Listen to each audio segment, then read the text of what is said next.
So I was telling my grandfather the other day when we were talking about what I was going to preach on about today, and it's supposed to be on family values. And so I'm driving home from Adrian, so it's a good 3-4 hour drive. I'm thumbing through radio stations trying to find something, and I found a talk radio station, and there's nothing else on, so I sat and listened to it.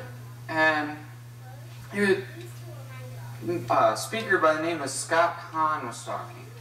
Now, he wrote a book called A Father Who Keeps His Promises.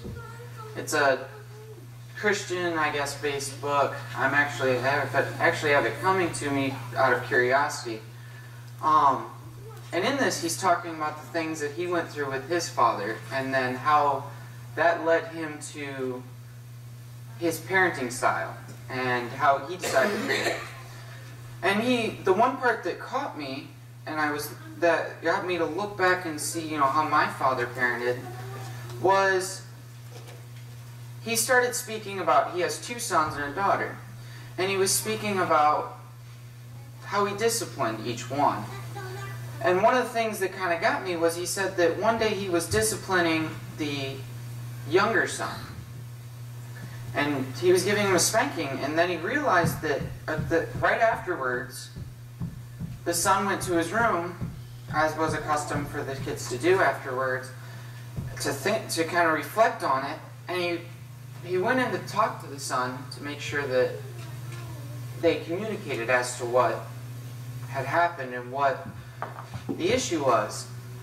And he realized, as he was sitting there trying to speak with the younger son, he realized that the younger son was not reacting to it as the older son did. The older son would have that dialogue back and forth with him and discuss everything that he had done wrong, and he realized that the younger son was not willing to have that dialogue. The only thing he would do is shake his head yes or no to the answers, but he wouldn't actually have the dialogue. So he said that kind of caused him to realize that the younger son was not going to benefit from that style of parenting. He said that he changed some of his parenting ways, and he used a couple different styles. And then he went through where he got some of the styles from.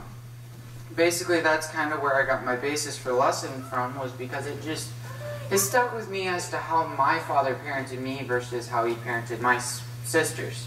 There was a different method, but as far as I can tell, we're all walking, so we're all getting through this.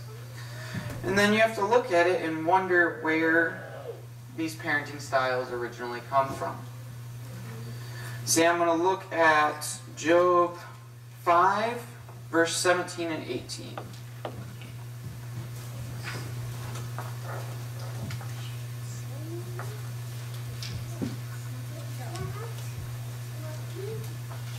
Job 5, 17 and 18. Says, "Behold, blessed is the one who God reproves. Therefore despite not the discipline of the Almighty, for he wounds, but he binds up. He shatters, but his hands heal." Just to start to look into the idea of God used rebuke, he used famine, he used different things. He brought the Israelites in and out, but all of it was in an attempt to get them to follow him, to do what was right, just as a father does. Now, I'm going to look at kind of a more negative approach, I guess we would say, of how, not negative in the fact that it was wrong, but negative in the fact of how it was more harsh. Look at the story of Jonah. See, Jonah chapter 1, verses 1 through 3 to start.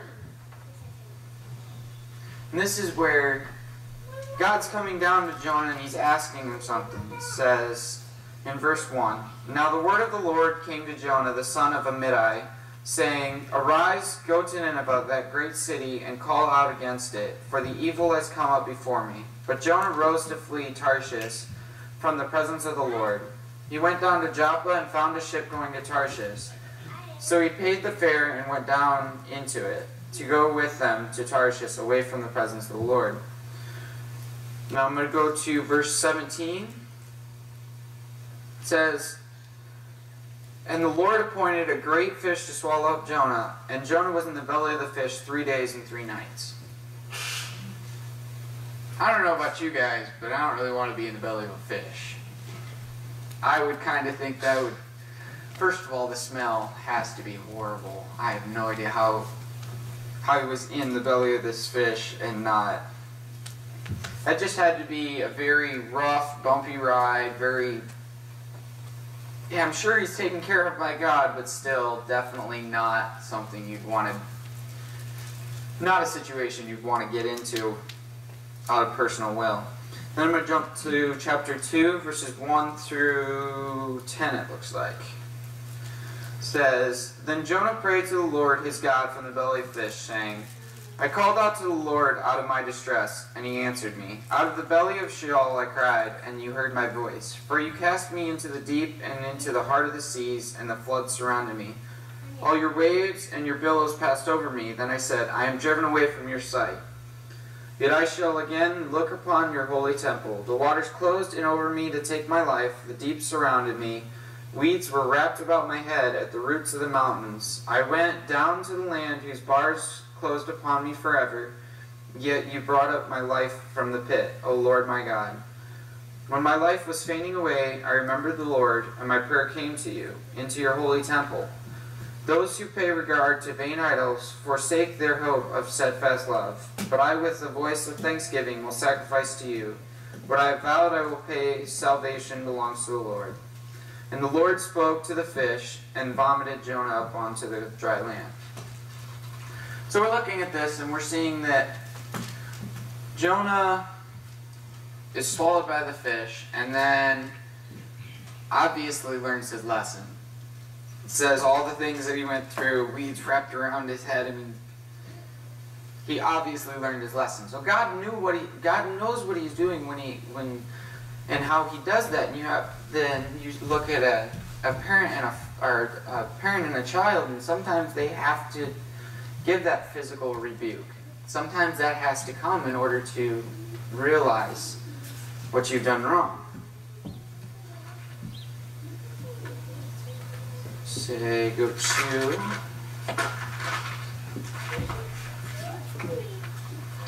So then you go into a different type of rebuking that he uses, and you go to Proverbs chapter 19, verse 25. Proverbs 19:25.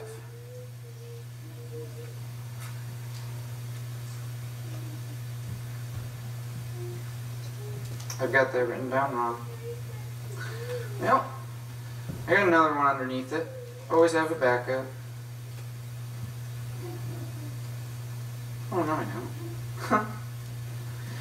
19:25 says, "Strike a scoffer, and simple will learn prudence. Reprove a man of understanding, and he will gain knowledge." Says that strike a scoffer, and he will learn prudence. Reprove a man of understanding, he will gain knowledge. It's saying that God uses the reprovement and the rebuke in order to teach and how to follow. I'm going to go backwards, go to chapter 17, verse 10 of Proverbs.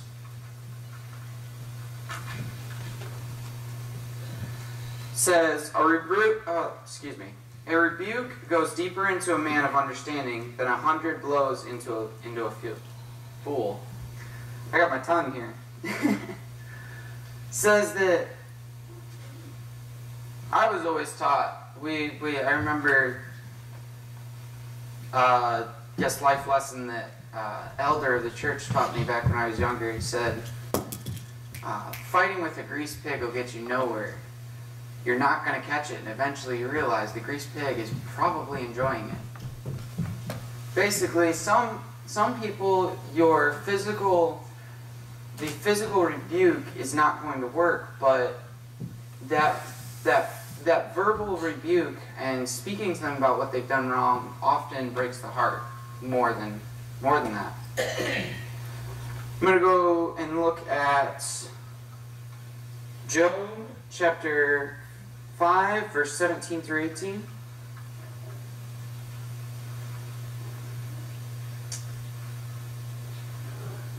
Job 5, 17, and 18. I'm going to reread through that. It says, Behold, blessed is the one who God reproves. Therefore, despise not the discipline of the Almighty. And then we'll go to Revelation 3:19.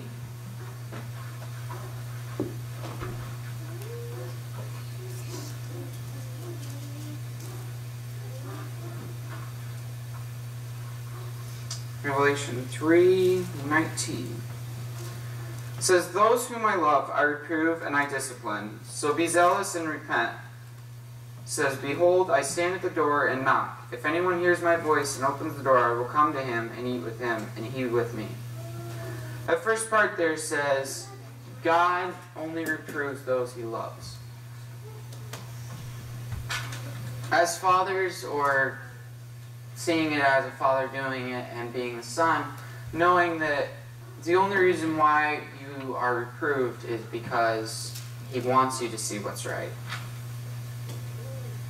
See, I'm going to go to Ephesians chapter 6, verse 1 through 4. Ephesians 6, 1 through 4. It says, Children, obey your parents in the Lord, for this is right. Honor your father and your mother. This is the first commandment with a promise, that it may go well with you, and that you may live long in the land. Fathers, do not provoke your children to anger, but bring them up in the discipline and instruction of the Lord. This is where I'm going to kind of bring the rebuke that God gives throughout the Old Testament, bring it towards fathers now. See, before that, I'll go into a little funny story. My dad always used to use the verse, Children, obey your parents in the Lord, for this is right. I grew up hearing that verse all the time, being trained as everything. Finally, somebody gave me ammo to go back at my father with that. I never actually found the verse until finally, one of my dad's friends actually, when my dad started saying that and he was just teasing me about something. And my dad's friend Josh looked at me and he says, it's Ephesians 6, verse 1 through 4. Read verse 4. And I read it through and I just looked at my dad and I started reading it to him and he's laughing. He said, you can't give him that verse. Now he thinks that all he's got to do is get mad and it'll be fine. So that was just a interesting thing that somehow came up and he just... But this is how it brings it to it and says that children need to obey their parents and see that what their parents rebuke and how they're attempting to deal with them is showing them what's wrong, what's right and wrong, what's wrong. But then it says, Fathers, do not provoke your children to anger, but bring them up in the discipline of the Lord. Sometimes you have to use alternate methods. And this, as a sermon, comes back to me and knowing that one day I'd like to have children, knowing that looking at this is kind of an idea of thinking about how I want to parent my children, how I want to be able to see that, I want to be able to help them come to an understanding but not push them to anger, pushing them in the wrong direction. Now that we have all the examples of how to parent, I want to go back and look at some of the values that we need to instill upon our children. I'm going to go to Deuteronomy chapter 6, verse 4 through 7. I know I got your fingers flipping there all fast. You're going to have your fingers all woke up. Now you're going to be able to go home and take your Sunday nap, right? Deuteronomy 6, 4 through 7. It says, Hear, O Israel, the Lord our God, the Lord is one. You shall love the Lord your God with all your heart, and with all your soul, and with all your might. And these words that I command you today shall be on your heart. You shall teach them diligently to your children, and shall talk of them when you sit in your house, and when you walk by the way, and when you lie down, and when you rise. These are things that, in order to teach upon our children, we have to constantly live day in and day out. The loving the Lord your God with all your heart. And then, yes, it's the Old Testament, so you've got that commandment, but I'm going to bring it through to the New Testament also. Matthew chapter 22, verse 3. verse 34 through 40.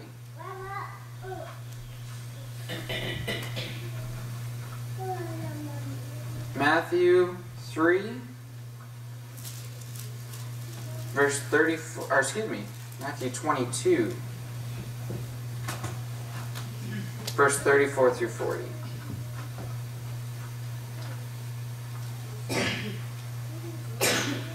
But when the Pharisees heard that he had silenced the Sadducees, they gathered together. And one of them, a lawyer, asked him a question to test him. "Teacher, which is the great commandment in the law?" And he said to them, "You shall love the Lord your God with all your heart, and with all your soul, and with all your mind. This is the great and first commandment. And the second is like it. You shall love your neighbor as yourself. On these two commandments depend all the law and the prophets." Personal opinion that when you look at this and you see that he says the greatest commandment, the first commandment, love the Lord your God with all your heart, and then the second being love your neighbor, you see that if we instill upon our children that we need to love everyone, we need to treat people with that love, which comes with respect, which comes with helping them to see Christ, leading them in the right direction because we love them and we want them to be with us in heaven, you really don't need to be governed by anything else. If you instill that in your household and have that be the greatest and first rule in the household, all other things follow with it.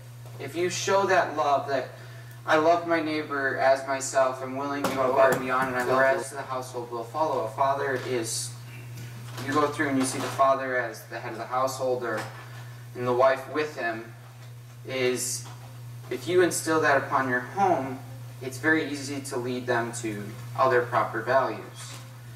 I'm going to go to Deuteronomy chapter 11, verse 18 through 19.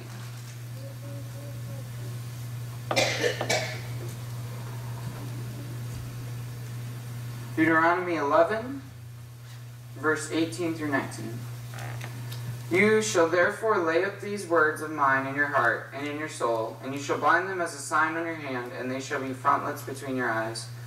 You shall teach them to your children, talking of them when you are sitting in your house, and when you are walking by the way, and when you lie down, and when you rise. You shall write them on the doorposts of your house, on your gates." He's talking about the commandments which they have given them, to all the commandments they go through, and then when you go to the New Testament, he says that he ties all of them together with that one commandment of love. And that is the one thing that we need to, above all else, to keep in the family as values. Now I'm going to go to Philippians as I close, going into Philippians chapter 4, verse 8. Become a personal favorite. Not really a family member, but she was kind of very close to our family. And she, no matter what, the values that she constantly tried to teach me were just this verse. She said, if anything else, you memorize this verse and you remember it in your daily walk and focus on it, you will be able to follow Christ. It says, "Finally, brothers, whatever is true, whatever is honorable, whatever is just, whatever is pure, whatever is lovely, whatever is commendable, if there's any excellence, if there's anything worthy of praise, think about these things."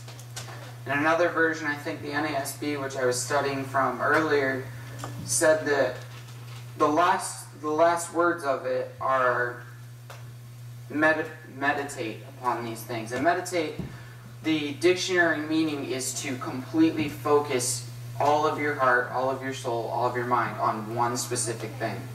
To completely envelop your life with these things. And it says, true, honorable, just, pure, lovely, commendable, anything of excellence and worthy of praise.